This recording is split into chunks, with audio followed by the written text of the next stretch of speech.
바울이 전도를 하는데 성령이 충만해서 이제 2차 전도를 갑니다. 그랬는데 자기가 계획한 전도 길이 자꾸 막히죠. 그래서 아시아를 가려니까 아시아가 막히게 되고, 그래서 무시아에서 이제 비두니아, 본도, 흑해 쪽으로 북쪽으로 가려고 하는데 거기도 막아요.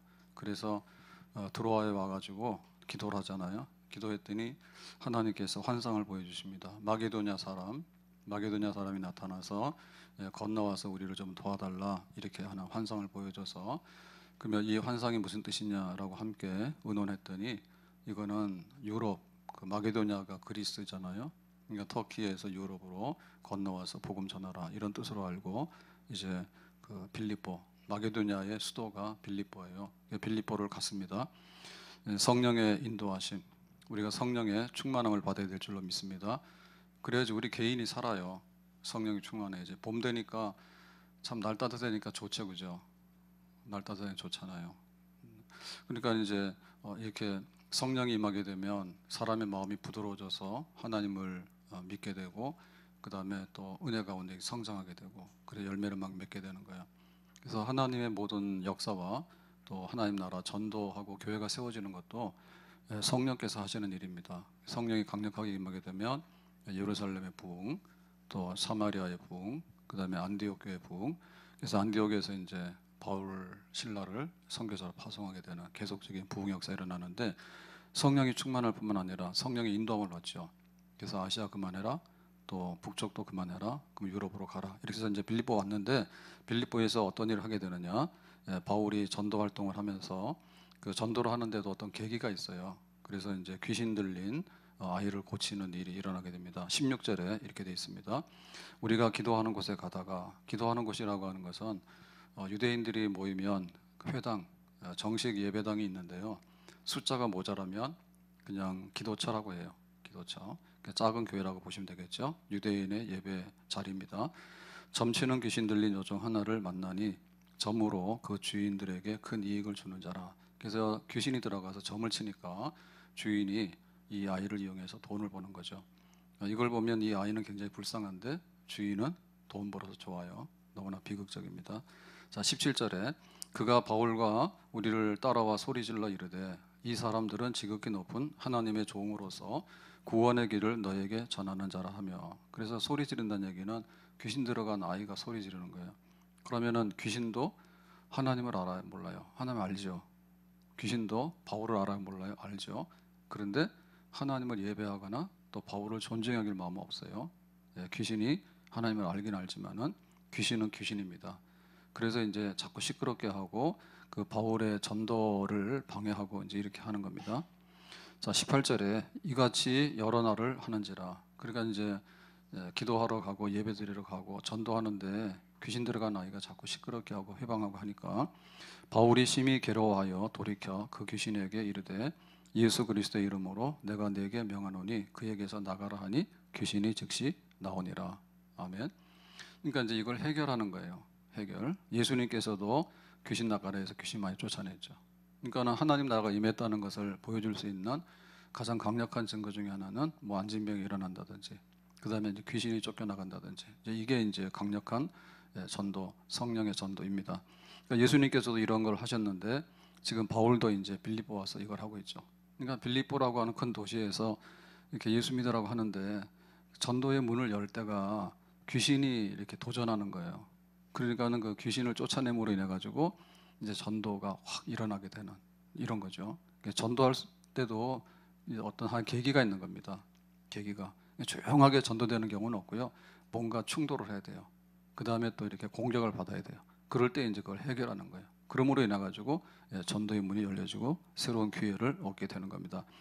자, 이걸 보면 지금 드로아에서 이 빌립보로 가는데 우여곡절이 많았죠. 하나님, 내가 전도하는데 어떻게 이렇게 문이 막힙니까?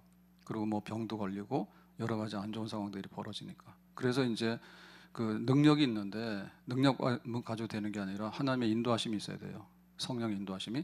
성령의 인도하심으로 빌립보에 왔는데 빌립보 와서 이렇게 평안 중에 막 전도를 하는데 어느 날 이제 귀신의 도전을 받게 되는 거죠.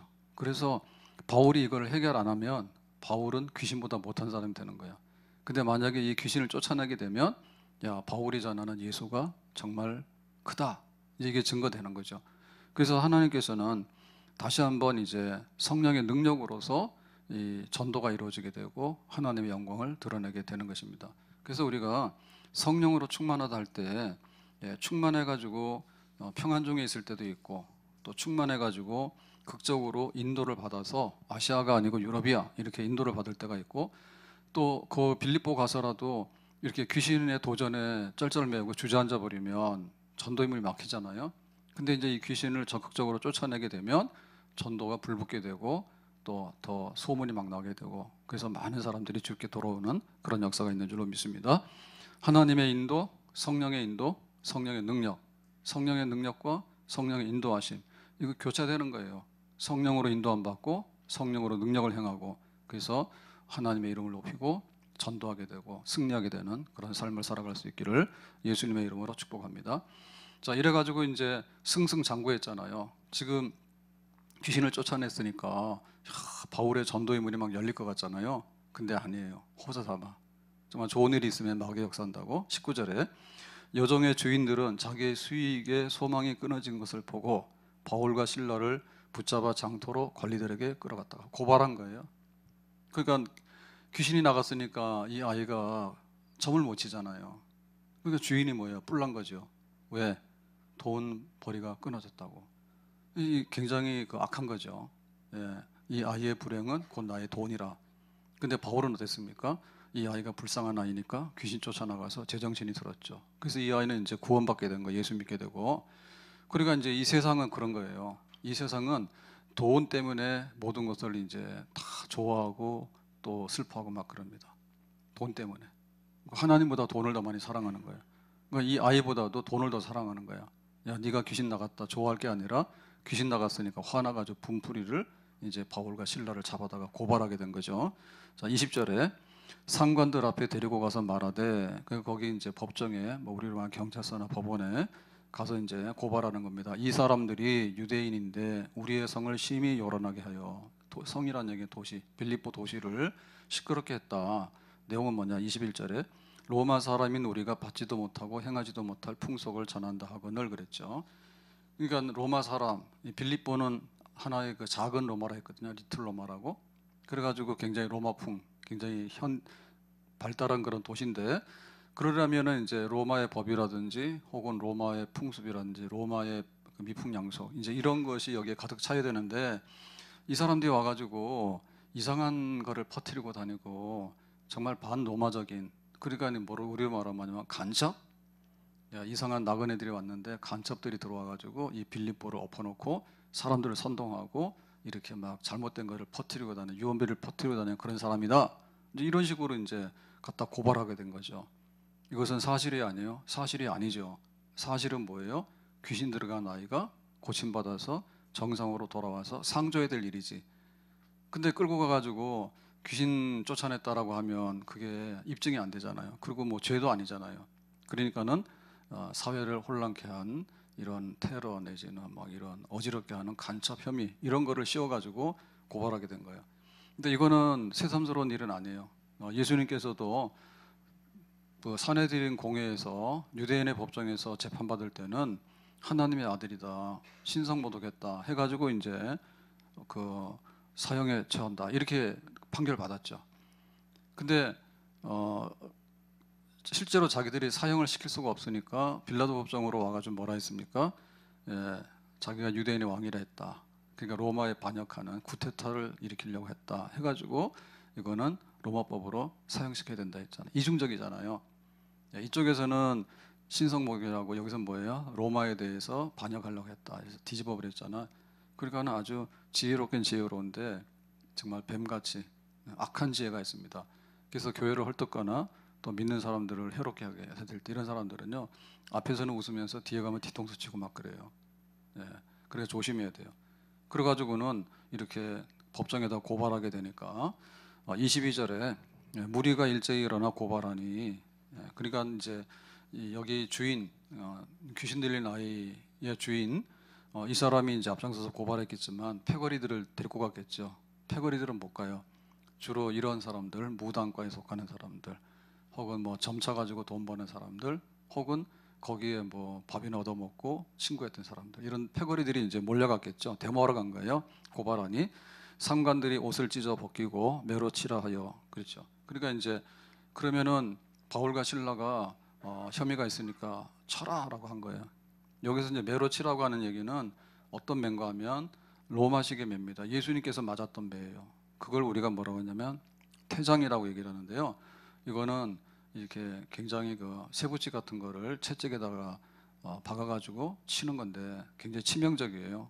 그냥 살이 찢어지고 피가 나고 뼈도 보이고 막 이럴 정도로 굉장히 심각한 매거든요. 근데 이런 매를 막 친 거예요. 이건 굉장히 불법한 일입니다. 왜냐하면 재판 안 했다 그거죠. 그러면 바울 같은 경우에는 로마 시민권자이기 때문에 그 법적인 어떤 판결이 나지 않으면 절대로 처벌받으면 안 되는 아주 그 시민권자이기 때문에 보호받을 사람이야. 그런데 법적인 절차도 안 받고 또 로마 시민권에 대한 보호도 안 하고 그냥 마구잡이로 이제 흥분해가지고 매를 맞게 된 거죠. 자, 24절. 그가 이렇게 이러한 명령을 받아 그들을 깊은 옥에 가두고 그 발에 착고를 든든히 채웠더니 그랬습니다. 그러니까 이제 감옥에 가둬라 했죠. 때린 다음에. 그가 이제 맞았기 때문에 피투성이가 되고 살이 더 찢어졌겠죠. 그래서 감옥에 가두는데 깊은 옥 그랬어요. 여기 깊은 옥이라고 하는 것은 당시에 이제 감옥 종류가 한 세 가지가 있었는데 사형수들은 지하 감옥, 햇볕도 안 들어오는 캄캄한, 이 사람 죽어야 되니까 사형수들. 그 다음에 이제 일반 감옥, 보통 감옥이 있죠.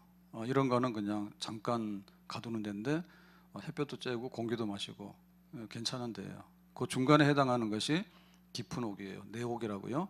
빗장을 치고 잠궈서 나름대로 이제 그 아주 관리를 하는 그런 죄수들을 다루는 옥이 내옥, 깊은 옥입니다. 그 바울은 여기에 갇히게 된 거예요. 그 발을 착고에 든든히 채웠더니, 그러니까 사슬로 묶어서 채웠는데 이제 이걸 하게 되면 어떻게 되냐면 움직일 수가 없죠. 도망을 못 가죠. 도망을 못 갈 뿐만 아니라 팔다리는 가만히 있으면 아픈 거 아시죠? 한쪽 자세로 가만히 있으면 아프잖아요. 그래서 우리가 좀 이렇게 이동도 하고 움직여줘야지 이제 이게 괜찮잖아요. 그러니까 착고로 채웠다는 얘기는 다리를 벌려가지고 그대로 이제 사슬에 묶어놓은 거예요. 그러니까 이제 움직이지 못하는, 굉장히 불편할 뿐만 아니라 이게 시간이 지나면 지날수록 고통이 되는 거죠. 그러니까 이런 일을 당했어요. 그래서 생각해 보면, 자, 성령이 충만하면 귀신도 쫓아내. 근데 이 성령이 충만하지 지금도 바울이. 근데 뭐예요? 매를 맞아서 감옥에 갇히기도 해. 성령이 떠난 건 아니에요. 그렇기 때문에 우리가 성령을 받아서 능력도 행하고 또 성령을 충만히 받아서 아시아에 있어야 되는지 유럽으로 가야 되는지 그것도 하나님 인도를 받아야 되고, 그리고 이거는 부당한 대접이죠. 아주 근거가 없고 타당하지 않은 그런 이렇게 대우를 받게 되잖아요. 이게 뭔가 하면 예수님 때문에 받는 손해, 박해입니다. 내가 잘못한 것도 없는데 뭐 네가 왜 이렇게 했어? 그다음에 네가 왜 세상을 시끄럽게 해? 뭐 이런 식으로 해서 혐의를 뒤집어 씌우는 거죠. 주인은 돈이 떨어졌기 때문에 화가 나서 분풀이한 거고, 또 여기 데모하는 사람들은 그냥 가서 한번 구경삼아 해보는 거고, 그다음에 여기 경찰이나 법원에 있는 사람들은 사람들이 시끄럽게 하니까 그냥 사실 조사도 안 하고 그냥 처벌해버리는 거고, 이런 거예요. 그러니까 이 세상에는 굉장히 부당하고 불법한 일들이 눈덩이처럼 많아. 그런 것들이 막 몰려올 때가 있다고, 예수님 때문에. 그러니까 이럴 때도 어떻게 되냐면 성령의 인도, 성령의 권능, 그리고 성령 안에서 평안 중에 이것을 묵묵히 견디고 이겨나가야 되는 줄로 믿습니다. 이러한 박해가 없으면 좋은데 박해가 와요. 귀신 들린 아이가 자꾸만 도전하니까 귀신을 쫓아낼 수밖에 없잖아요. 귀신 쫓아내니까 좋잖아요. 근데 그것 때문에 오히려 감옥에 가게 되잖아. 그런 부당한 일들이 오지만 이것도 성령 안에서 이기고 견디고 해결해야 될 줄로 믿습니다. 팔복을 예수님께서 말씀하셨는데 마태복음 5장 10절, 11절, 12절 보면요, 의를 위하여 박해를 받는 자는 복이 있나니 천국이 그들의 것이며. 그래서 예수님께서 8가지 복을 말씀하셨어요. 그러면 첫 번째 심령이 가난한 자, 그 다음 맨 마지막에 8번째 복이 의를 위해서 박해를 받는 자예요. 의라고 하는 것은 뭐냐면 하나님, 예수 그리스도, 예수님 때문에 박해를 받는 부당한 매 맞고 감옥 갇히고 하는 일을 당할 때 뭐가 있다고요? 복이 있나니. 아멘. 따라서 합시다. 의를 위하여 박해를 받는 자는 복이 있나니. 그 성령이 충만한 사람은 이걸 복으로 받아들여요. 근데 성령이 충만하지 못하면 아유 괜히 교회 갔다가 우리 집에 안 좋은 일이 생겼어. 이거는 정말 복을 걷어차는 일입니다. 예, 교회를 위해서, 그리스도를 위해서, 하나님을 위해서 박해를 받고 부당한 대접을 받을 때 하나님께서 우리에게 많은 상을 주신다. 이렇게 믿어야 됩니다. 11절 나로 말미암아 너희를 욕하고 박해하고 거짓으로 너희를 거슬러 모든 악한 말을 할 때에는 너희에게 복이 있나니. 그렇죠. 예, 나로 말미암아 예수님 때문에, 내 탓이 아니라 예수님 그 다음에 교회 때문에 우리가 전도하다가 혹은 내가 예수를 잘 믿다가 욕을 먹거나 거짓말로 사람들이 뒤집어 씌워가지고 우리가 당하게 되는 것. 12절 기뻐하고 즐거워하라 하늘에서 너희의 상이 큼이라 너희 전에 있던 선지자들도 이같이 박해하였느니라. 그러니까 하나님 앞에 우리가 복 있는 생활, 또 하나님 앞에 상 받는 생활은 그러니까 이러한 박해를 받으면서 이 박해에 주저앉으면 안 되잖아요. 그러면 나 예수님 안 믿을래요? 그만할래요? 돌아서면 안 되잖아요. 주님을 끝까지 붙들고 그거를 견뎌내는 힘, 이게 성령의 은혜이고 성령의 능력인 줄로 믿습니다. 혼란과 핍박 중에도 성도는 신앙 지켰네. 이 신앙 생각할 때에 기쁨이 충만하도 옥중에 매인 성도나 양심은 자유 얻었네. 우리도 고난 받으면 죽어도 영광 되도 성도의 신앙 따라서 죽도록 충성하겠네. 아멘. 왜 우리가 못 견디느냐? 성령의 은혜가 없기 때문에 그래요. 이거 왜 못 견디느냐? 이게 하나님께서 우리에게 뭐를 안 주시는 게 아니라 하나님이 주시는 복 중에서 제일 최상 등급이 이런 복이에요. 그냥 우리가 배부르고 등 따뜻해서 들어놓는 게 복이 아닌 거예요. 사람이 살 때는 오래 살고 싶고 잘 살고 싶잖아요. 근데 어차피 한번 죽거든요. 근데 나라를 팔아먹고 매국노가 돼서 죽으면 어떻게 되냐? 평생 욕먹어요. 빌라도에게, 가룟 유다에게. 이게 굉장히 욕스럽잖아. 그런데 나라의 애국자가 돼가지고 뭐 이렇게 국립묘지 현충원에 묻힌다든지, 혹은 아주 순교자들 있죠. 손양원 목사님이, 또 주기철 목사님이, 또 스테반 집사가 순교했더래라고 할 때 사실 보면 그렇잖아요. 우리가 5년을 더 살고 잠깐 한 달을 더 산다 해가지고 예수님 걷어차고 교회를 박차고 나가서 그러고 다니는 게 당장에는 그게 좋아 보이는지 모르지만 돌아서서 보면 오래된 것들은 시간이 지날수록 빛을 발하거든요. 제일 좋은 거는 설탕 먹으면 되지. 달콤하잖아요.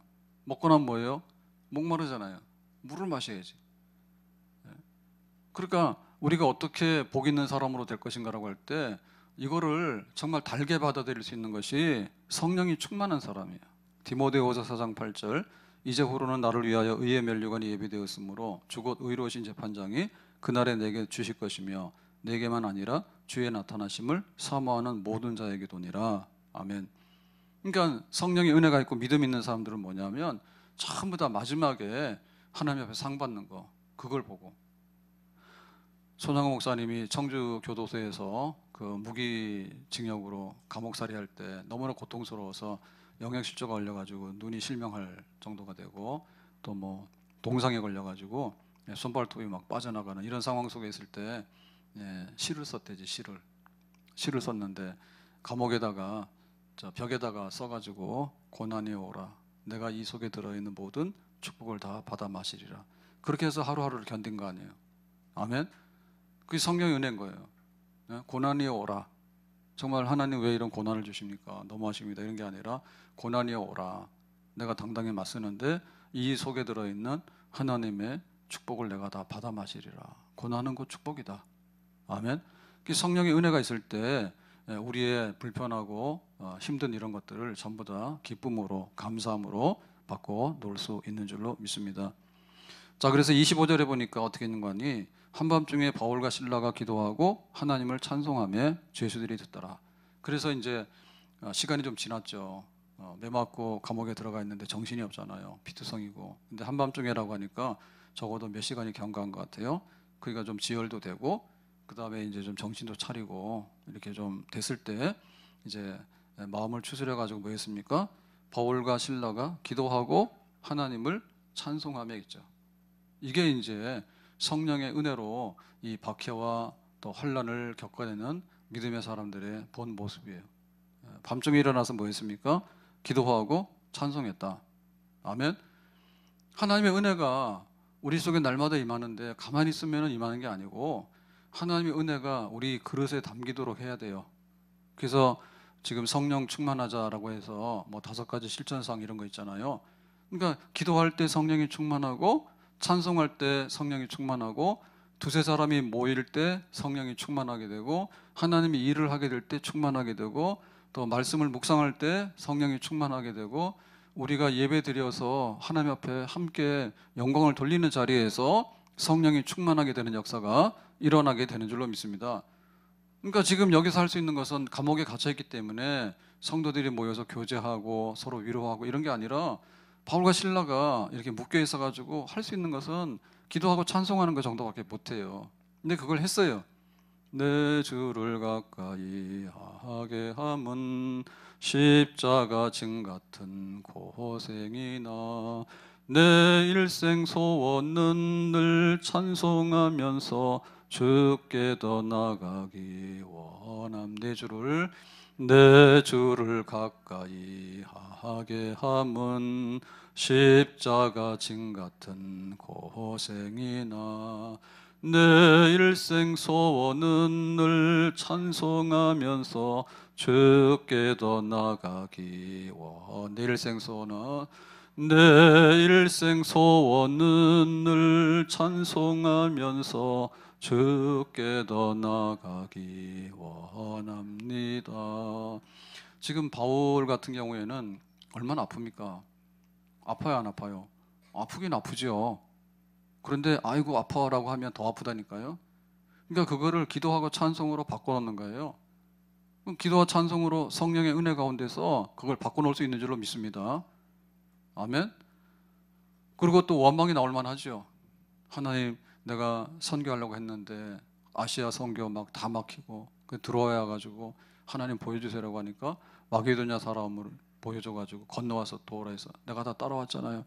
빌립보 와가지고 또 이렇게 귀신을 쫓아내가지고 하나님 막 역사가 일어났잖아요. 그런데 이 감옥에 와가지고 죽을지 살지 모르는데 이거 너무하는 거 아닙니까? 라는 생각이 들 수도 있지. 우리는 그런데 지배받거든요. 그러니까 거기서 빨리 일어나야 되는 거예요. 우리 자식들이 왜 이럴까? 남편이 왜 이럴까? 또 세상에 나한테 왜 이럴까? 또 집안의 부모 형제는 나한테 왜 이럴까? 또 막 옆집 사람 왜 이럴까? 우리가 이렇게 공격을 받게 되다 보면 거기에 대해서 자꾸만 커져요. 그게 더 그 울림소리가 커지게 되는 거예요. 밤중이 되면. 그래서 병원에 입원한 사람들이 밤 되면 더 아프다는 거예요. 낮에는 시끌시끌하고 막 다니고 모르는데 밤에 이렇게 입원해서 이렇게 있으면은 아픈 거 더 아픈 것 같고 이 밤이 굉장히 긴 것 같고 그렇게 느껴지지. 그리고 우리가 어떤 일을 당했을 때 뭐 마음적으로 상처를 받잖아요. 그러면 그 상처를 자꾸만 들여다보고 있으면 상처가 점점 커진다니까. 왜 부모 형제가 나를 이렇게 할까? 왜 친구가 나를 배신했을까? 회사가 왜 나를 이렇게 냉정하게 내쳤을까? 이런 것들이 오기 때문에 그게 점점 커진다. 그게 또 커지는 거예요. 그리고 뭐 이 코로나 때문에 또 뭐 IMF 때문에 또 막 이렇게 정권이 바뀌고 그러니까는 뭐 좋은 사람도 있지만은 싫은 사람도 있고 싫은 사람도 있지만 좋은 사람도 있잖아요. 근데 거기에 대해서 세상에 왜 이럴까? 이런 걸 생각하게 되면 너무나 이게 커지는 거예요. 신음소리가. 그런데 그거를 잠재울 수 있는 것이 뭔가 하면 성령께서 지금 일어나서 기도하고 찬송해라. 아멘. 지금 해결이 됐어요, 안 됐어요? 해결이 안 됐죠. 바보들은 그런다니까요. 다 해결하면 교회 와서 예배 드린대요. 좀 어리석은 사람들이 그런 거예요. 다 해결되면 내가 와서 기도도 하고 찬송하지. 거꾸로 안 거꾸로. 고요한 바다로 저 천국 향할 때 주 내게 순풍 주시니 참 감사합니다. 큰 물결 일어나 나 쉬지 못하나 이 풍랑이 연하여서 더 빨리 갑니. 큰 물결 일어나 큰 물결 일어나 나 쉬지 못하나 이 풍랑이 연하여서 더 빨리 갑니. 큰 물결 일어나 나 쉬지 못하나 이 풍랑이 연하여서 더 빨리 갑니다. 우리가 아플 때 싸매고 병원 가야 되는 거예요. 다 난 다음에 병원을 뭐하러 가요? 그리고 응급할수록 더 빨리 가야 되는 거예요. 그러니까 언제 우리가 찬송과 기도하냐라고 할 때 제일로 파도가 칠 때, 그리고 지금 바울이 하나님의 인도로 빌립보 왔는데 귀신 쫓아내고 전도의 문을 연 것까지 잘했잖아요. 근데 그걸로 인해 가지고 갑자기 감옥에 들어가서 매 맞고 지금 던져졌으니까 하나님 지금 이곳에서 바울이 할 수 있는 건 뭐냐면 찬송과 기도라니까. 이 첫째래요, 찬송. 예? 기도하고 찬송하고 하나님께 예배하고, 그럴 때 하나님께서 그 다음에 역사를 일으키신 줄로 믿습니다. 이게 은혜가 있는 사람한테는 굉장히 쉬워요. 예, 은혜가 있을 때는 뭐든지 은혜대로 제일 먼저 그래 가서 예배 드려야지, 그러고 가서 기도해야지, 그리고 정말 내가 찬송해야지. 그러면 그때부터 기도의 문이 열리게 되고, 그때부터 찬송의 문이 열리게 되고, 그때부터 예배의 자리가 천국의 자리로 변화되게 되는 줄로 믿습니다. 점점 주님께 가까이 가잖아요. 내 주를 가까이 하게 함은 십자가 진 같은 고생이나 내 일생 소원은 늘 찬송하면서 주께 더 나가기 원합니다. 야곱이 도망가면서 부모 떠나가니까, 집을 떠나가니까, 그리고 이제 베델 광야에서 막막하니까 정말 이렇게 고통스러웠잖아요. 그럴 때 꿈에 천사를 보고 하나님의 음성을 듣게 되니까 야곱이 벌떡 일어나서 뭐 했습니까? 거기다가 제단을 세우고 하나님께 기도하고 찬송하고 예배드리잖아요. 그러니까 우리가 제일 먼저 해야 되는 거, 어떤 상황에서 어떤 일을 만나더라도 제일 먼저 해야 되는 거, 성령이 충만한 거. 성령이 충만하면 인도함을 받을 때는 하나님이 가라고 하는 대로 가야 돼.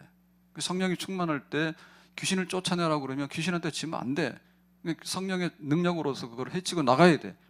그런데 성령께서 또 감옥도 가고 박해를 받는 일이 있을 때, 그때 성령이 충만해서 일어나서 찬송하고 기도하게 될 때 하나님께서 다음에 하실 일들을 우리에게 이뤄내시는 줄로 믿습니다. 지금이 기도할 때다. 지금이 기도할 때다. 지금이 찬송할 때다.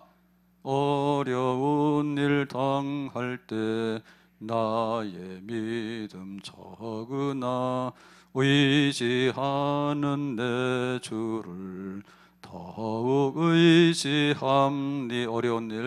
어려운 일 당할 때 나의 믿음 적으나 의지하는 내 주를 더욱 의지합니다. 나의 가는 길을 오직 그가 아시나니 그가 나를 단련하신 후에 내가 순금되어 나오리라.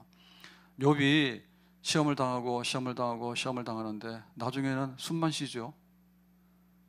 목숨만 붙어 있습니다. 자기 있는 거 다 떠나갔거든요.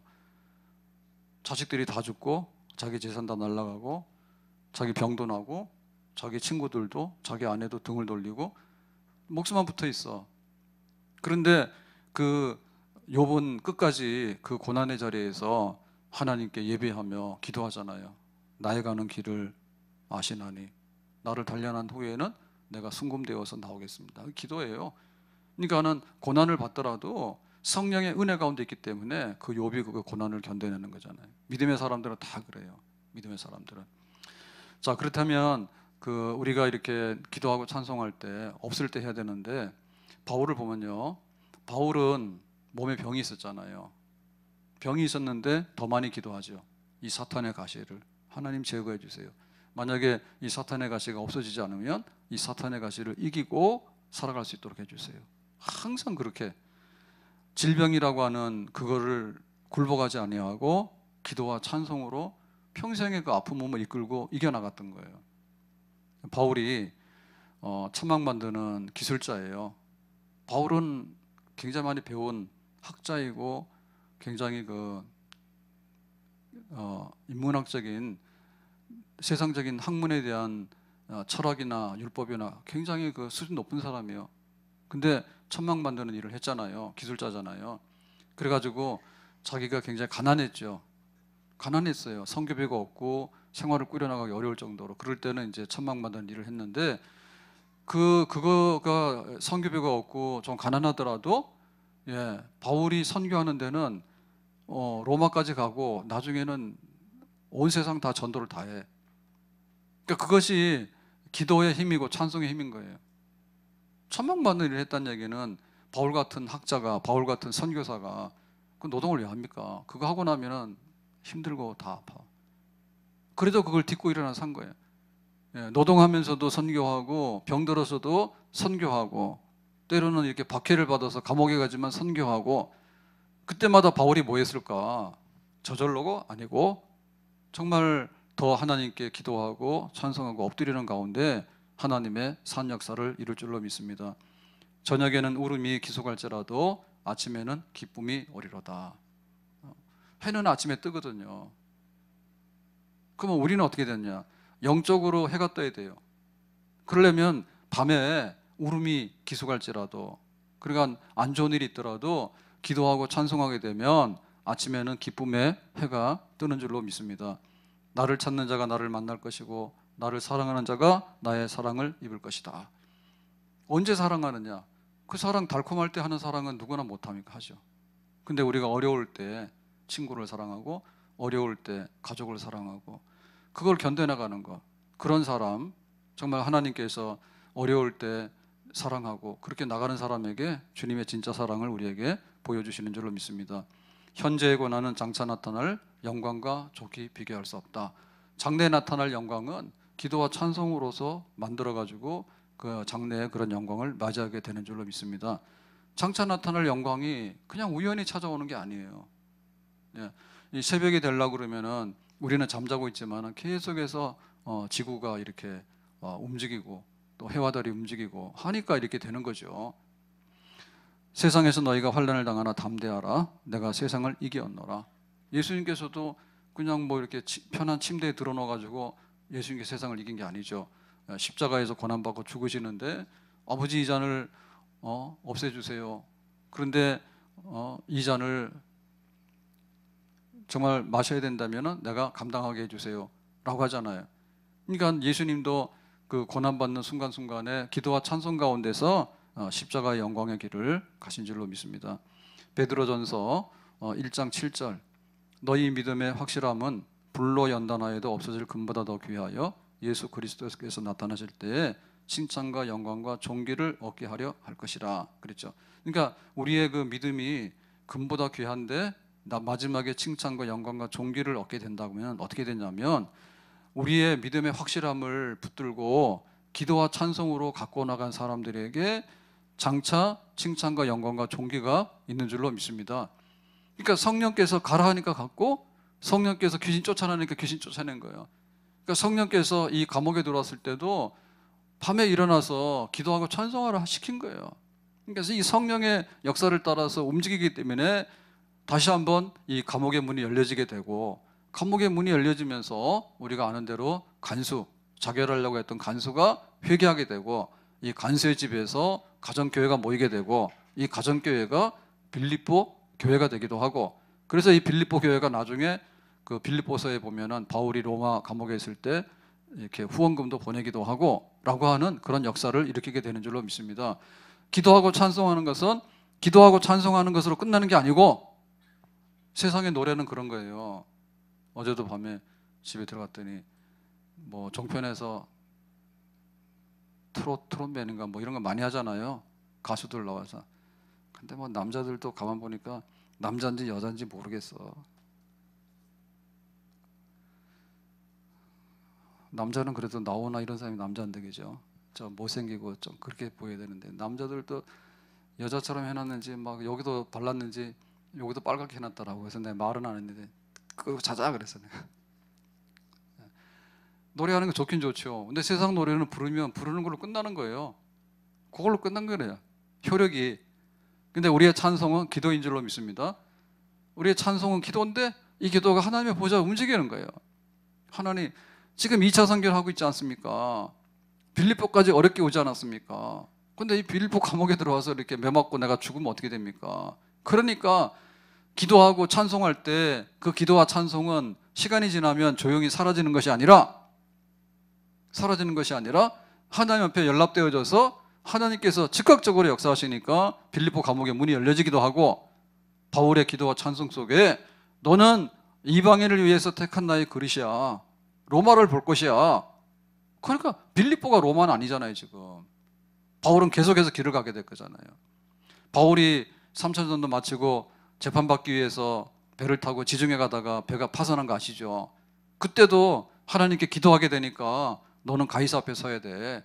그러니까 우리의 기도와 찬송은 하나님의 산 역사를 이루어드려서 하나님이 우리에게 부탁한 사명들을 이루어드리고 우리의 가야 되는 길을 다 가게 하는 생명이고 힘의 원천이 되는 줄로 믿습니다. 잘 되려고 하면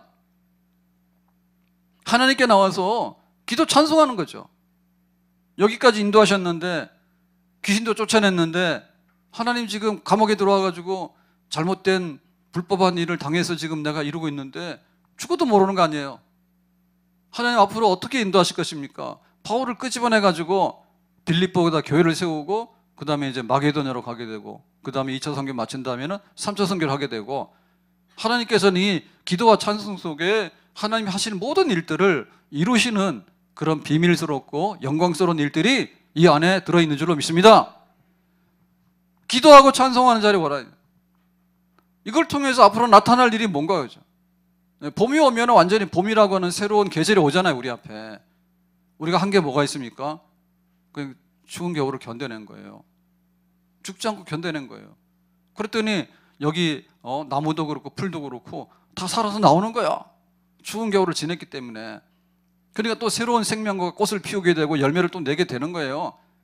어려운 일 당했을 때, 박해를 당했을 때, 그때 하나님께 은혜를 입어가지고 기도하고 찬송하게 되면 우리의 미래에 하나님의 예비하신 것들, 하나님의 뜻과 계획이 어김없이 우리 안에서 다 이루어지는 하나님의 영적인 모든 간섭과 인도하심이 그 안에 들어있는 줄로 믿습니다.